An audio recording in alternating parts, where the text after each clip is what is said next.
हम उनके हितैषी हैं, सदा उनके हित की बात कह रहते हैं। जब उनसे कोई गलती हो जाती है तो हम उसको भी कहते हैं कि तुमसे ये गलती हो रही है।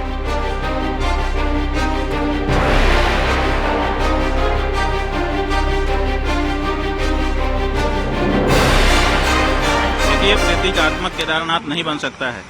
हमारे यहाँ शिव पुराण में 12 ज्योतिर्लिंग का व्याख्यान किया गया है। बताया गया है कि 12 ज्योतिर्लिंग होते हैं। 12 ज्योतिर्लिंगों के जहाँ नाम बताए गए हैं वहीं पर उनका पता भी बता दिया गया है। और ये कहा गया है, जैसे सौराष्ट्रे सोमनाथम, पहले कहा सौराष्ट्र माने पता, उसके बाद कहा सोमनाथ। उसी तरह से केदारम हिमवत पृष्ठे, जो केदार है वो हिमालय के पृष्ठभाग में है, माने हिमालय में केदार है। तो आप दिल्ली में कहाँ से ला के रख दोगे केदार को? जब पता साफ साफ बताया गया है कि ये यहाँ लोकेटेड है, तो आप उसका लोकेशन क्यों बदलना चाहते हैं? क्यों जनता को भ्रम में डालना चाहते हैं? आप भगवान के 1000 नाम है, किसी नाम से स्थापना करके पूजा करिए, लेकिन केदारनाथ धाम दिल्ली में बनेगा, ये अनधिकार चेष्टा है और ये नहीं होना चाहिए। क्या इसके पीछे राजनीतिक वजह है? भाई, बहुत सारी राजनीतिक वजह हैं। हमारे सभी जो हमारे धर्म स्थान हैं वहाँ पर राजनीति वाले प्रवेश कर रहे हैं। और अब हमारे धर्म स्थान में जहाँ प्रवेश करने में दिक्कत हो रही है, आप केदारनाथ में देखिए 228 किलो सोने का घोटाला हो गया। आप पत्रकार लोग क्यों नहीं उठाते हो? तो जब वहाँ पर घोटाला हो गया तो अब आप दिल्ली में केदारनाथ बना लोगे, वहाँ पर फिर दूसरा घोटाला करोगे। 228 किलो सोना केदारनाथ से गायब कर दिया गया। ये कहाँ का नियम है? क्यों नहीं उठाते हो प्रेस वाले इस बात को? आज तक कोई जांच तक नहीं बैठाई गई।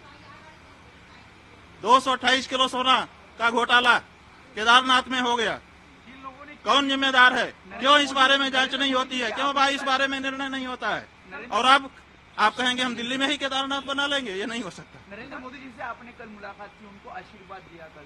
हाँ, वो हमारे पास आए थे, उन्होंने प्रणाम किया। हमारा नियम है, हम लोग आशीर्वाद देंगे, जो आएगा उसको आशीर्वाद देते हैं। नरेंद्र मोदी जी हमारे दुश्मन थोड़े हैं, हम उनके हितैषी हैं, सदा उनके हित की बात कह रहते हैं। जब उनसे कोई गलती हो जाती है तो हम उसको भी कहते हैं कि तुमसे ये गलती हो रही है। आपको लगता है वो हमारे दुश्मन नहीं है। उद्धव जी ने आपके जरिए बीजेपी के साथ वापसी को लेकर ऐसी कोई बातचीत? नहीं, हमारे जरिए हम कोई लाइजनर नहीं है। हमको श्रद्धा पूर्वक उन्होंने बुलाया था। हम, जैसा कि हमारा नियम है, श्रद्धा से बुलाने पर जाते हैं। हम आए, उन्होंने पादुका पूजन किया और अपनी जो उनकी अपनी बातें थी वो भी हमारे सामने रखी, हमने उनको सुन लिया।